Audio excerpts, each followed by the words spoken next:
أعوذ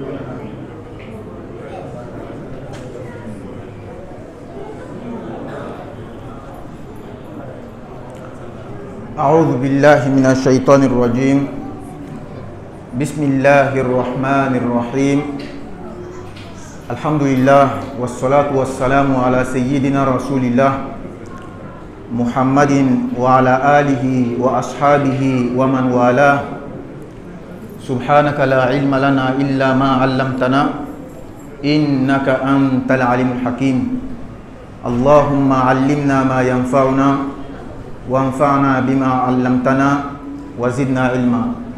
Alhamdulillah, nous remercions Allah subhanahu wa ta'ala pour toutes ces grâces cachées et visibles. Nous lui disons merci et nous demandons à Allah subhanahu wa ta'ala également d'accroître toujours ses bienfaits sur nous, car il nous a ordonné de le louer et remercier, et il nous a promis également que si nous le louons et le remercions, il va nous accroître. Donc Allah, nous t'avons remercié, accrois-nous tes bienfaits, Inch'Allah ta'ala, accroît pour nous tes bienfaits. Nous demandons à Allah subhanahu wa ta'ala qu'il accroît notre connaissance, qu'il nous accorde longue vie et la santé. Alhamdulillah, le chapitre d'aujourd'hui dans le livre Al-Akhdari, Faslun fit Tahara, chapitre de la purification rituelle. C'est-à-dire que tout ce que nous avions fait, c'était la préface, c'était le début, avant de rentrer même dans le vif du sujet, qui est la jurisprudence dans le domaine des actes de l'adoration, tels que la prière, la purification et autres. Donc aujourd'hui, le chapitre c'est At-Tahara, la purification. Dans la purification, on peut entendre aussi la propriété. Mais quel genre de propriété? C'est rituel.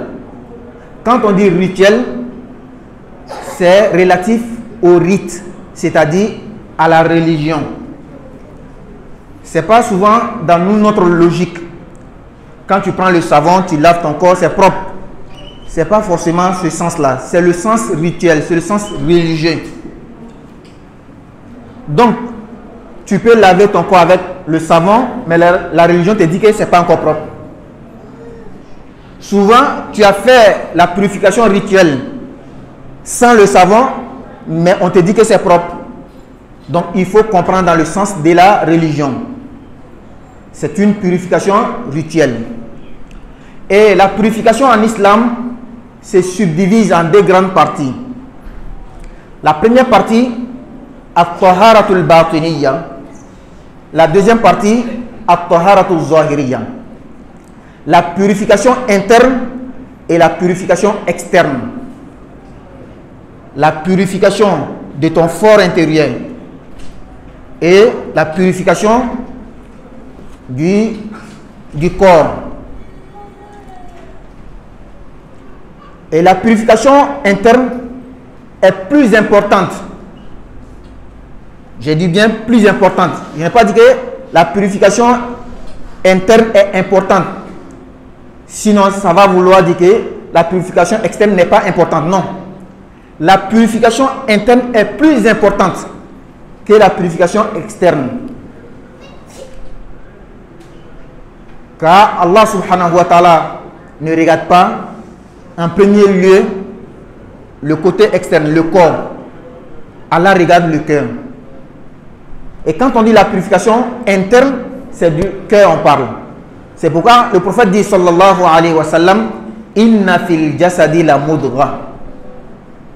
Il y a une chair dans le corps humain. Iza saluhat saluhal jasadu kullu. Lorsque cette chair est bonne, tout le corps va suivre. Wa iza fasadat fasadal jasadu kullu. Lorsque cette chair est mauvaise, le corps va forcément suivre. Ala wahiya al-qalb, c'est le cœur. Donc, en islam, la première purification qui nous est demandée, c'est de purifier ton cœur, de purifier ton âme. Purifier ton cœur d'abord du shirk, l'associationnisme. Associer quelque chose à Allah subhanahu wa ta'ala.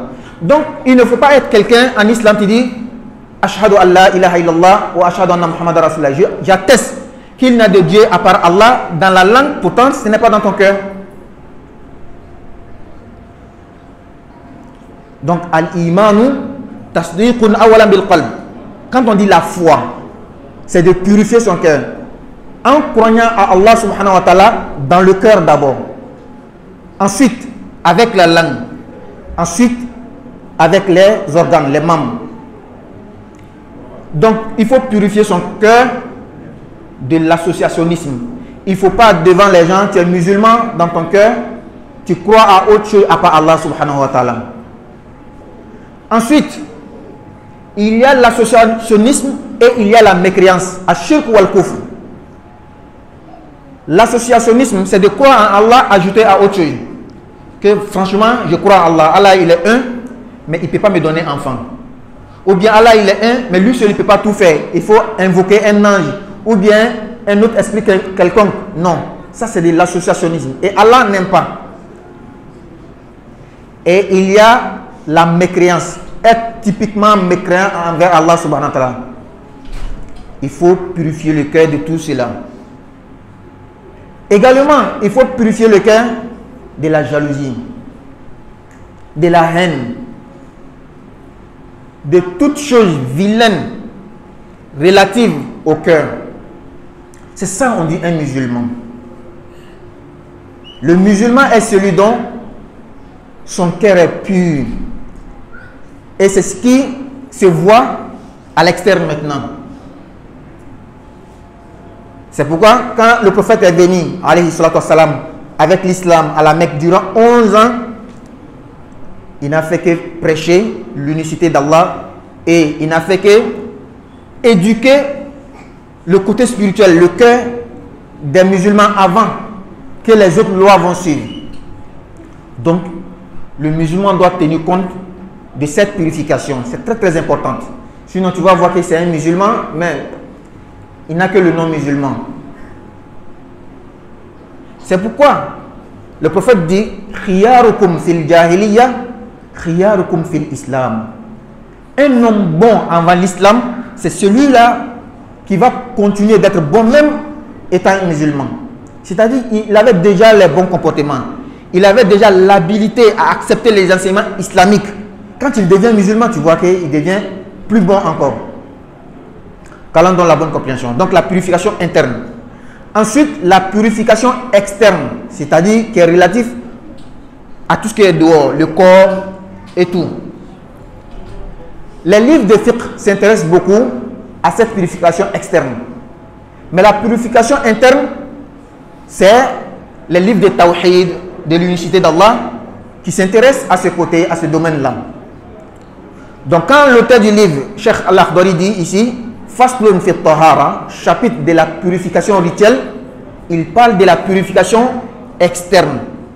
Parce qu'on suppose que le bon musulman, déjà, le fort intérieur était déjà bon. On t'enseigne maintenant les enseignements de la jurisprudence relative aux adorations, aux actes de l'adoration. Et donc, il nous dit at-taharatu qisman. La purification externe là se subdivise encore en deux parties. Taharatu hadathin wa taharatu khabas. La purification de hadas et la purification de khabas. On va emprunter comme ça le mot hadas de l'arabe vers le français, khabas également. Parce que dans l'étymologie des sens de ces mots-là, al-hadasu najasatun wal khabasu najasatun illa anna al-mustalahaini ustukhdima fil fiqh istilahan li ma'nan khas. Le mot al-hadas veut dire la souillure. Al-khabas également, c'est une souillure. Et les deux veulent dire la même chose. Seulement que dans les jargons des fuqaha, al-hadas est une souillure typiquement rituelle. Ce n'est pas une souillure visible. Al-hadasu, c'est l'état du corps impur. Ce n'est pas la saleté elle-même. Quand on dit al-hadas, najasatun hukmiya, yani laysat najasatan haqiqiyya, innama hiya najasatun hukmiya fi hukmin najasa. Quand on dit dans le fait que ton corps bihi hadas est souillé avec la souillure des hadas, ce qui veut dire que c'est une souillure qu'on ne voit pas. L'exemple, quand tu fais l'urine, tu as fait pipi, ton corps est souillé. Pourtant, l'urine n'a pas touché le corps. Tu vas beau te laver avec le savon, avec toutes choses, ou bien toutes sortes de purifications, tant que tu n'as pas fait la purification rituelle islamique, tu n'es pas pur. On te dit toujours qu'il y a la saleté. Pourtant, tu t'es déjà lavé. Où est la saleté? C'est-à-dire que ce n'est pas une saleté visuelle, c'est une saleté rituelle. C'est ce qu'on appelle al-hadas. Quand tu vas à la selle, tu fais les besoins, tu t'es déjà nettoyé. On dit que tu es sale. Tu ne peux pas toucher le Coran. Tu ne peux pas faire la prière. Pourtant, on ne voit pas de saleté dans ta main. Tu t'es déjà lavé. Tu t'es bien lavé. Mais on dit que tant que tu n'as pas fait les ablutions, tu ne peux pas toucher au Coran. Et regardez très bien. Pour savoir que c'est une saleté rituelle, religieuse, si tu es couché, tu as fait déjà l'urine. On dit que tu es sale, mais tu t'es déjà nettoyé, mais tu n'as pas fait l'ablution.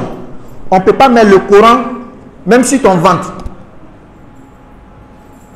Mais quand tu fais l'ablution, est-ce que tu laves ton ventre?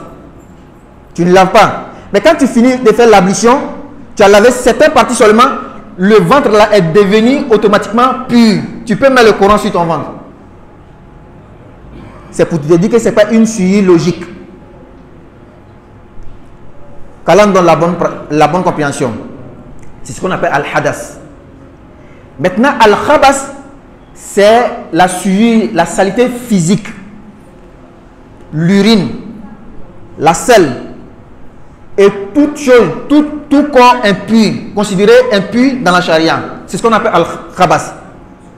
Quand c'est collé à ton corps, ou bien à ton habit, ou bien ton lieu de prière, on dit il y a khabas. Je reviens là-dessus. Il faut bien comprendre. Le corps, l'externe, le corps extérieur de l'homme là, a besoin de deux sortes de purification avant de faire un acte d'adoration. Parce qu'il y a deux sortes de souillures aussi. Il y a la souillure appelée al-hadas qui est causée par la sortie de certaines matières du corps. Lorsque ces matières-là sortent, le corps est automatiquement impur de la souillure de al-hadas. Et ça nécessite une manière spécifique de purification avant que le corps devienne pur. Et cette manière de purification, soit l'ablution, la petite, ou la grande ablution, ou l'équivalence des deux qui est le tayammum.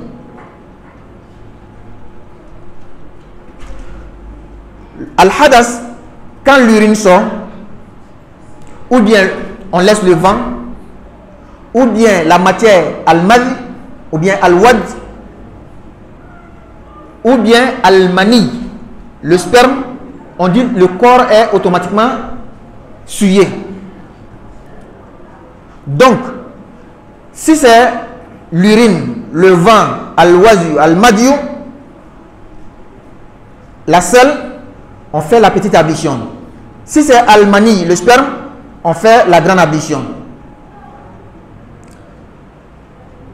Mais al-khabas, c'est la saleté, c'est la souillure physique que tu vois. C'est-à-dire que l'urine même est collée à ton corps. Ou bien la selle, ou bien le sperme, ou bien les matières appelées al-wadi ou bien al-wadi. Maintenant, comment purifier?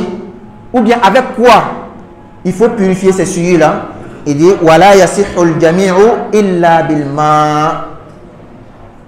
Que ce soit la souillure al-hadas ou bien la souillure al-khabas, on ne peut pas faire la purification de ces souillures qu'avec de l'eau.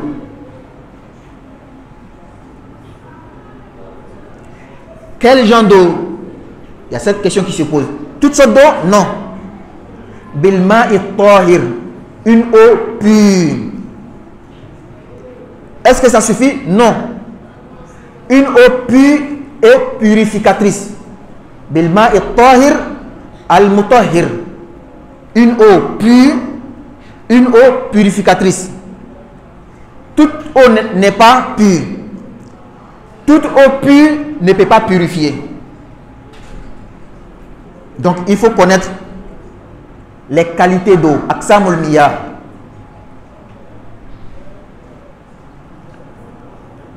Donc il nous a donné les qualités ou bien la qualité de l'eau qu'on prend pour faire la purification rituelle. Al-ma'u tahir, une eau pure, al-mutahhir. Mais quels sont les critères qui doivent être remplis dans une eau pure et purificatrice? Il dit wa huwa alladhi lam yataghayyar lawnuhu aw ta'muhu aw ra'ihatuhu. Quand dans la charia, dans la religion islamique, on dit telle eau est pure et purificatrice, il y a 3 conditions qui doivent être remplies dans cette eau. La première condition, le goût n'a pas changé. Deuxième, la couleur. Troisième, l'odeur. Quelqu'un va poser la question, est-ce que l'eau a une odeur? L'eau a une couleur? L'eau a un goût? Les scientifiques disent non. Mais lorsque dans le livre religieux on dit le goût, la couleur, l'odeur n'a pas changé, on veut dire la couleur naturelle. L'odeur naturelle. La couleur, l'odeur et le goût naturel. Quand tu vas au désert, dans le pays désertique, la couleur de l'eau ou bien le goût peut être différent quand tu viens dans la savane. Il y a des terres qui sont naturellement rouges. L'eau va prendre la couleur de la terre. Il y a les terres qui sont naturellement salées. L'eau va prendre le goût de la terre. Donc, le goût naturel de l'eau, à cause de la terre, ou bien la couleur, ou bien l'odeur, lorsque cela n'a pas changé. C'est ce qu'on appelle une eau pure et purificatrice.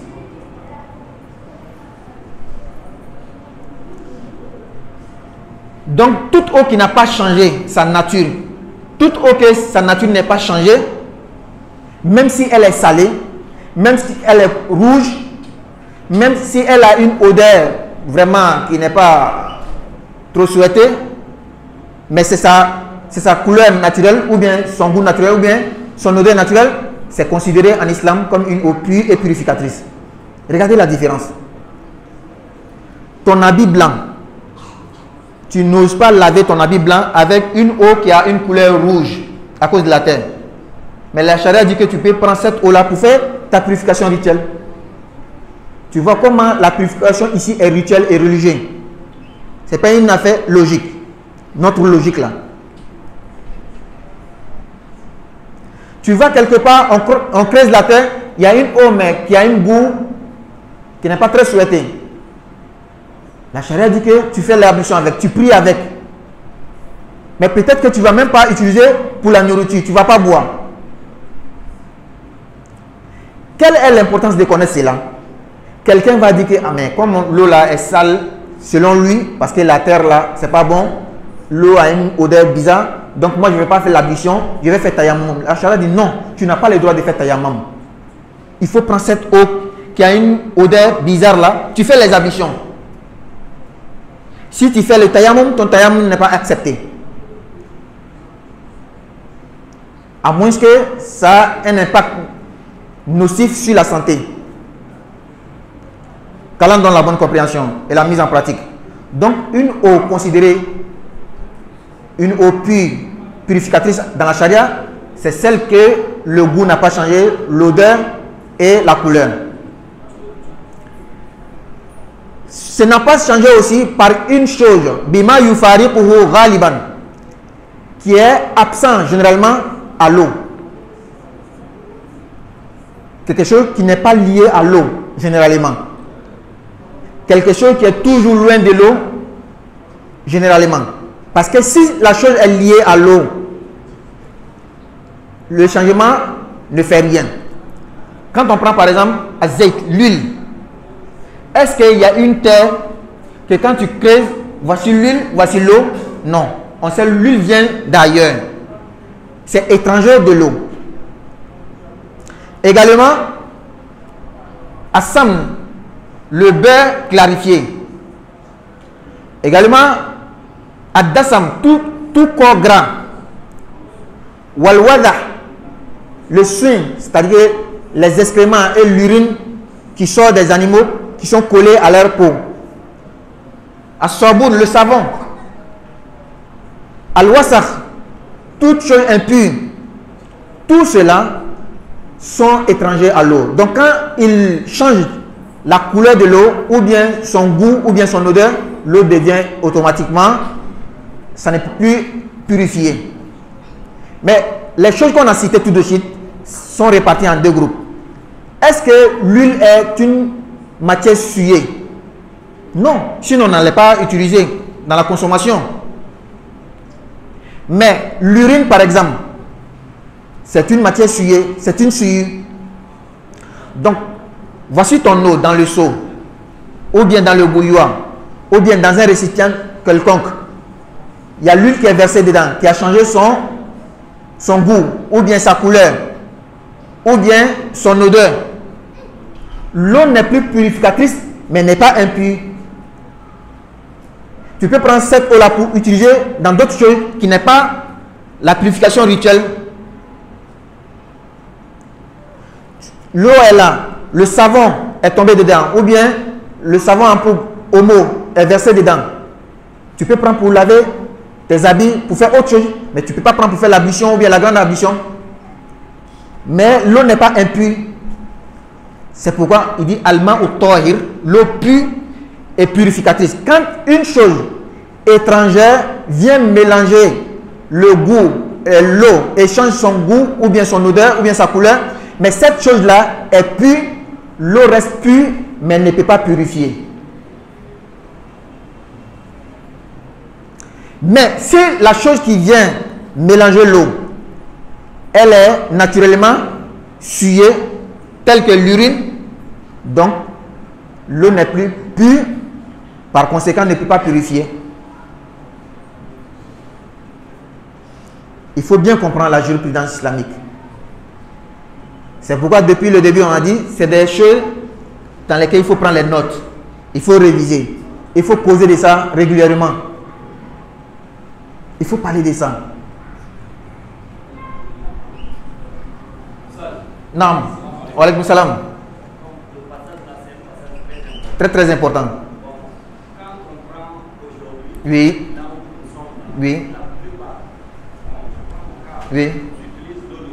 Oui. Oui. Très bien. Une question très importante du frère.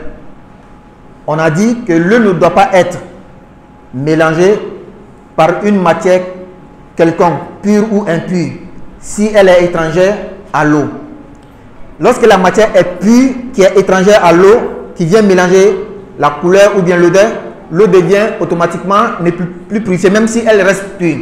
Or pourtant aujourd'hui, l'eau que nous utilisons à partir des robinets sont traitées par des matières chimiques.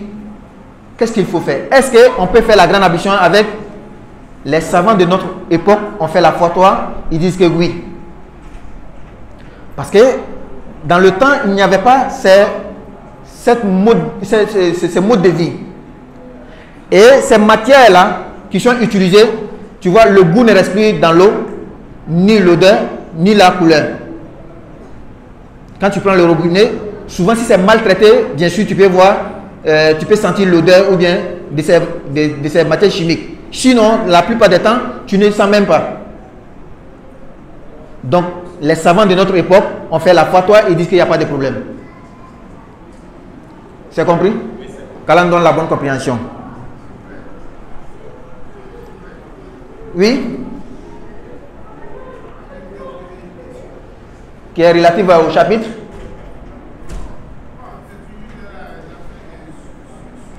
Très bien, très bien.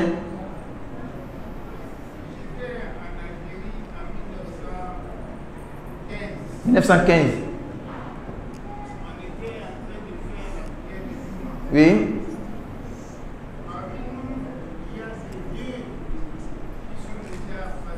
Oui. Oui. Oui. Et puis, par moment, étant donné la durée de la sourate que l'imam prend, oui, ils ont une incontinence urinaire. Oui. Bon, certains parmi eux, quand ça commence par sortir, oui, ils préfèrent sortir. Oui. Donc, il reste. Donc, le débat était ouvert. Oui. Oui. Mais l'imam a intervenu, oui, a dit que oui, ça par exemple c'est involontaire. Bien sûr. C'est cette maladie de la prostate là, oui, avec tout ce qu'elle contient comme des dérangements, oui, qui a amené l'incontinence urinaire. Oui.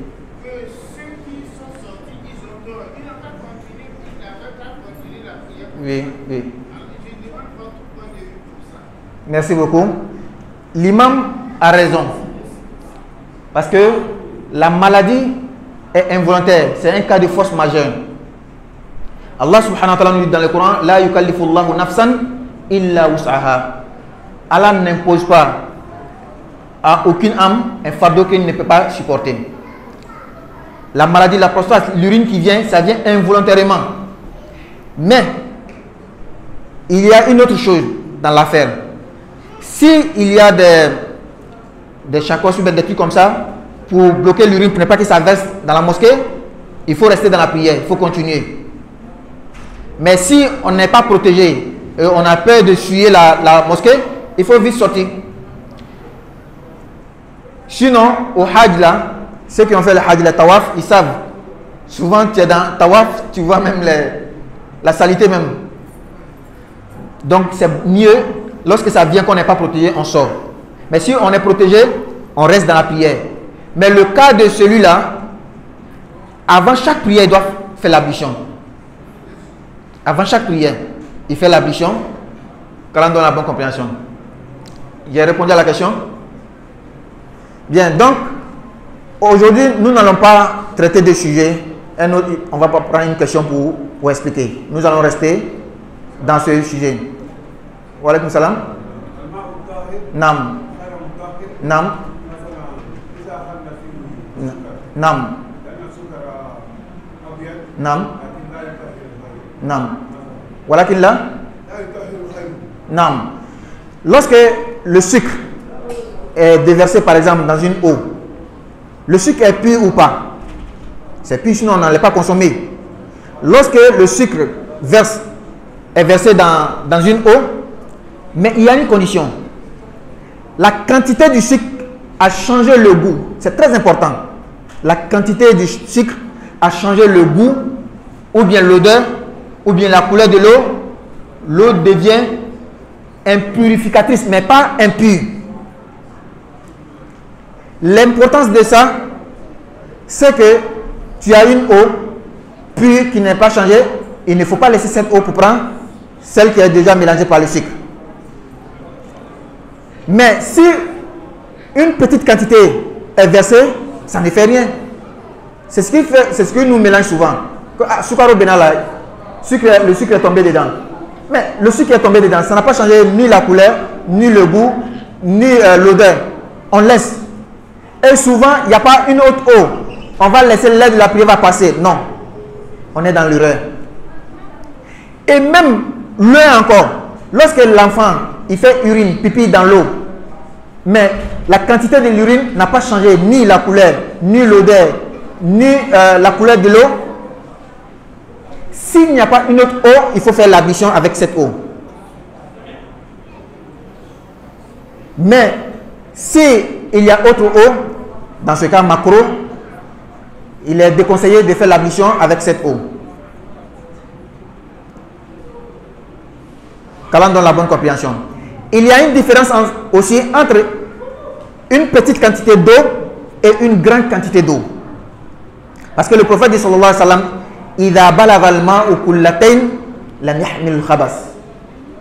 Lorsque l'eau atteint 2 kulla, et les savants disent que ça fait 600 litres d'eau, selon certains savants, parce qu'il y a une divergence dans la conversion de 2 kulla par nos litres d'aujourd'hui.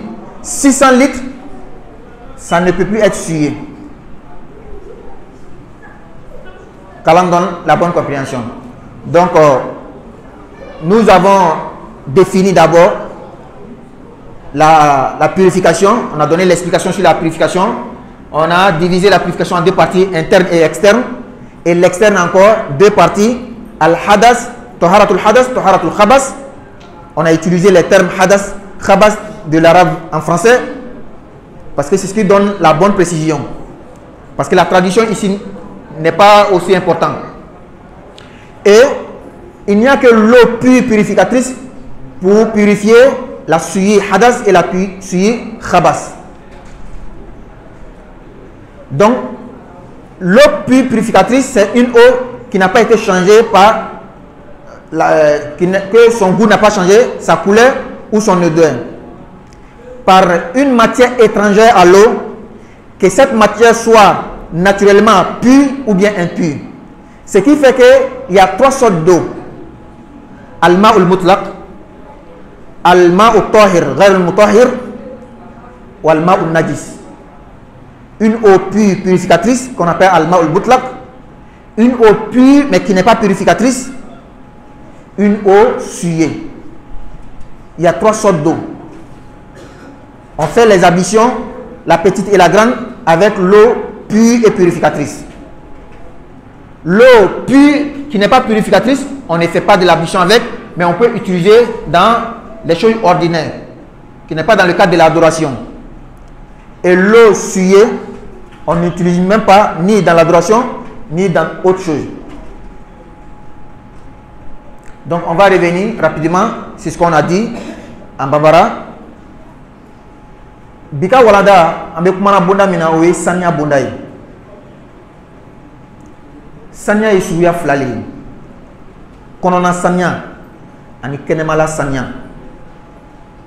Islamaya konona sanya aloro ka bon kateni. Kenemala sanya kan. Ni ka meko konona sanya ole ka jusku ni sanya. Kabo flanga foyama, kabo kafriyama, kabo munafiyama, kabo kononjuyama, kabo hashiyama, kabo fenche jugu belajenima. Islamaya ni mfo anyene. No le nyana iba ekene mala benya. Oko sala kira ko alayhi salatu wasalam. Sugo kumurun no be farsogo la. Nyo sugo kumurun nyana farsogo benya. No sugo kumurun chana farsogo be chen akoye juskune. Anye folo olema kan juskun sanya.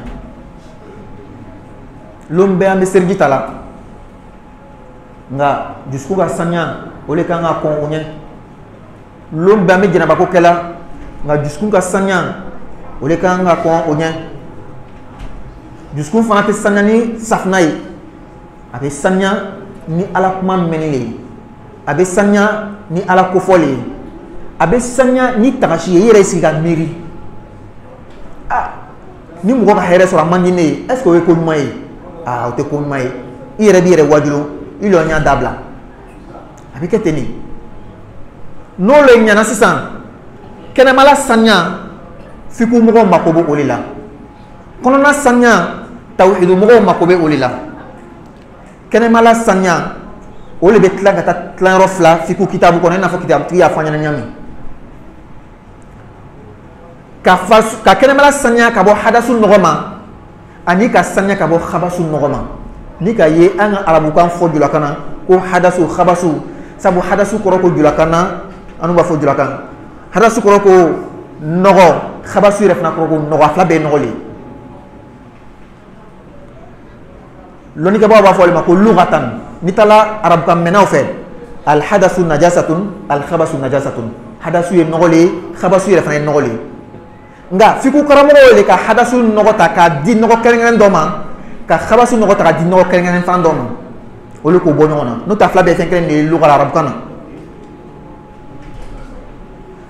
ni ka me ko hadasu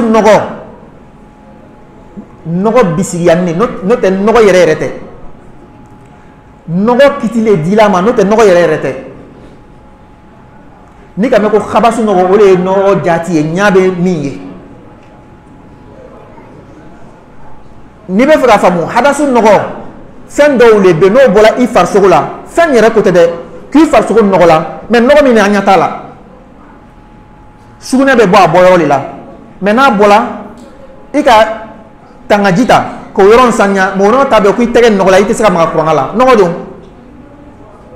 nogo te o ki itege nogo la to me ikono bara nogo la o to akeli la o ko so ni lani ne do be fa korona bla ko ka ba bla ikono kan wa so sugune bolo la ika tangajita o na tabe ima sergita ku nogo ni ikono bara mfleta tsa korona bla kan mais ni willa yoron nakata sergita itina kono bara ko de mais ni na la o abisa korona bla tuni e ba lon ka fo jaga hadasu nogote hakli nogoye nogote mi meye nga nogo kitile dila makaben sharia ta ko nyama abe fo le mako hadasu nogo o fana be adama den farso soro ni sune boya wala ma sofe kofe dako matra wala ma fonyo wala ma maziu wala ma wadiu nunu dola keren bulay kono barala hal nak jabe ta I farso beko ni ma seljita wala me ma jenaba ko hal bi farso nogola donc fika sanya keren ni nike o le bi farso sanya nogo suya flana o ye khabasu nogoy o ye nogo yere jatini I yere nyabala nan noron ni farso la wala me ka fanna wala me ka selioro la o ko son ni sune boy la fin flale kala en même temps sune mi boy la tin I farso hadasu nogo ka soro sune nyere jati e khabasu e na tlana ka no I farso la khabasu noron ni farso la fusla maka ni différence in fla famo akoni nogo flan shite sika wuli ni nogo flan shite sika sanya fo ka keni jile mais imaye ni suguna be farso la est-ce que ibe selgi eta iba ko dron le kabola misala bo mega selgi ta sokono inna to densen doga sugune ke ikan ni nana sete selgi selgi de ibe jike ko yo dron le ko abe fo le mako khabasu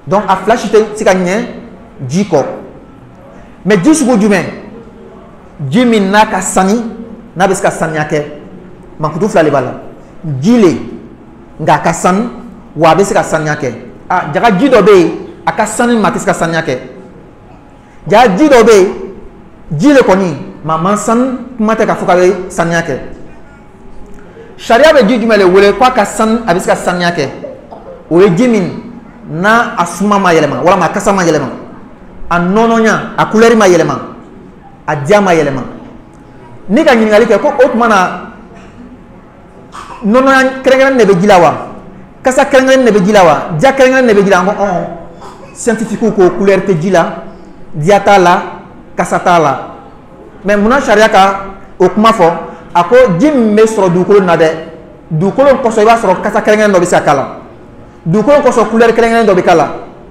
du ko ko so dia krengen do be kala o janno kasa no couleur nde akana yele makaboli la ko nyabe jinna wulinati mais du ko ne ko sa wulina sharia ko pa kasani inyaba wuleman nati ni fendo nana kana bo wulenya ka ken nere mumai ko o watila jin ama atiska sanya ketu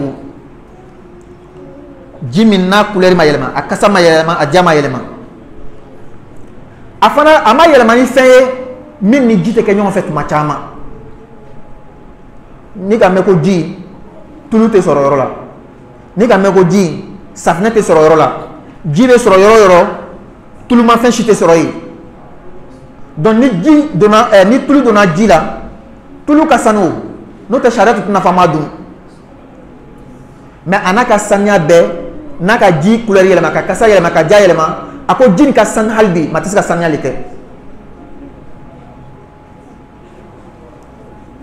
O la o fɛn min ni ji tɛ kɛ ɲɔgɔn fɛ, tulu b'a la, nare b'a la, tulumafɛn bɛɛ b'a la, bigan tɔgɔkɔrɔsi nɔgɔ, bigan ka sugunɛ n'a ka bo min bɛ nɔrɔ a farisogo la ani nɔgɔ sugu bɛɛ.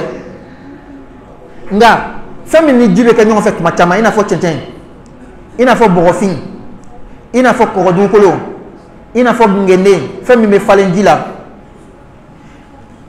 n'olu ka ji ɲagami a tɛ foyi kɛ ji la. Misala bolo ma i ka foro la, kɔlɔn min bɛ yiri furabulu camankɛla la ka couleur yɛlɛma ka kɛ filaburu couleur ye, a tɛ foyi k'a la.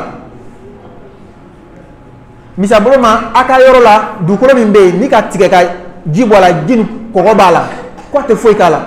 Parce que ni ka mɛn ji ko dugukolo, dugukolo fana couleur min b'a la, kasa min b'a la, diya min b'a la, o de bɛ yɛlɛma ji nin fɛ, o tɛ foyi kɛ ji la. Komi waati sera an bɛ lɔn yɔrɔ na, n'Ala sɔnna siɲɛ wɛrɛ an bɛ taga n'a ye.